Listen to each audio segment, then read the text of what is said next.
When talking about stats for Chile, their GDP in 2018 was 298 billion US dollars, which was a growth of 4% from the previous year.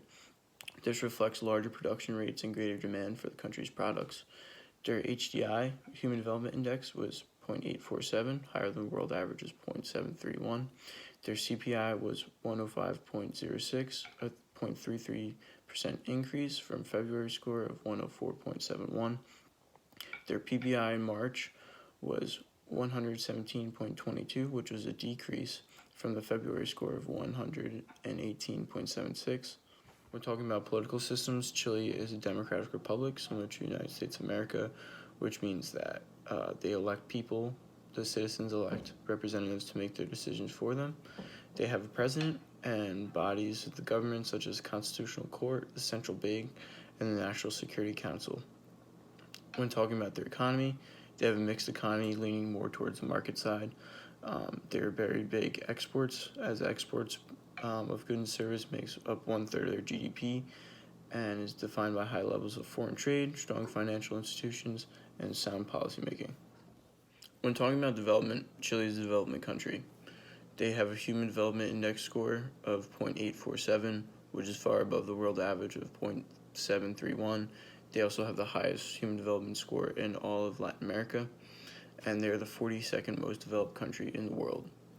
Some other numbers that they have that show that they're developed is a GDP of almost $300 billion US dollars, 298.231. Their infant mortality rate is only 7.2 per 1,000 deaths. Their life expectancy is 79.9, and their poverty rate is only 8.6. Talking about the four cultural dimensions, Chile scores 63 on the Power Distance Index, which is not very high compared to the rest of Latin America, but they still have social classes that exist.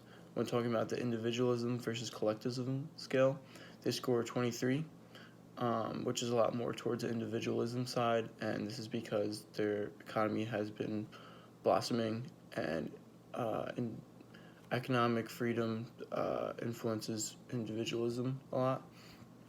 On the masculinity versus femininity scale, Chile scores a 28.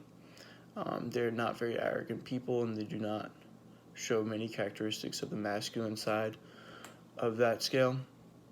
With uncertainty avoidance, they score an 86, which is very high. It's common in Latin America, and these societies show a strong need for rules and elaborate legal systems so in order to structure life. So they need people telling them what to do in order to feel comfortable and live their life. When talking about currency, Chile's main form of currency is the Chilean peso. Currently, 1 Chilean peso is equal to 0.0012 US dollars, or 1 US dollar is equal to 856.80 Chilean pesos. So if a US business was wanting to do business in Chile, they would want to use the forward exchange rate, as their currency is only getting higher compared to the US dollar. So the US would get more bang for their buck, and similar, the Chilean business would want to use the spot exchange rate so their currency doesn't get higher and they get more bang for their buck with US dollars. When talking about risk, Chile has a low level of political risk. Their current president is very favorable, and he has been promoting foreign direct investment by implementing pro-business policies.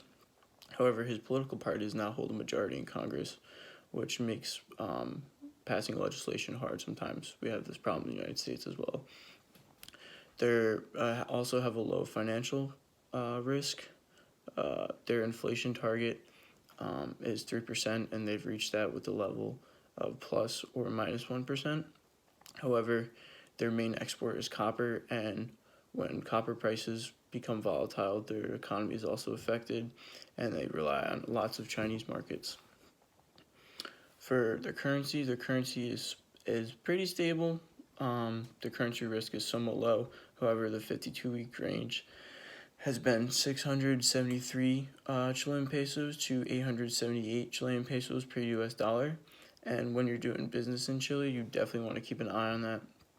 And you have to decide on what sort of exchange rate you would use.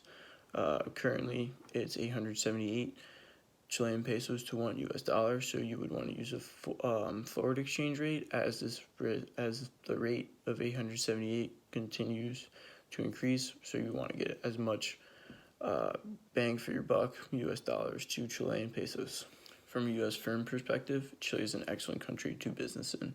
First of all, they're a developed country with a score of 8.47, and this shows that the people of Chile live longer and healthier lives, have a lot more knowledge, and have a better standard of living than what the world average is. They're also very politically free with a score of 1 out of 7, 1 being the freest. This shows the probability of having political issues in Chile are very low. They're also the highest ranked country for economic competitiveness in South America, and they established a zero tariff duty on 80% of U.S. exports to Chile on the first day of 2004. However, a very important thing when doing business in Chile is developing cultural ties, because the relationship comes before business in Chile. Companies should be aware of the unique cultural sentiments of Chile and try their best to fit in and do their research to show that they're actually actively trying, and the Chilean people and Chilean business people will recognize this and see that they've gone the extra mile, which really helps. Chile is a developed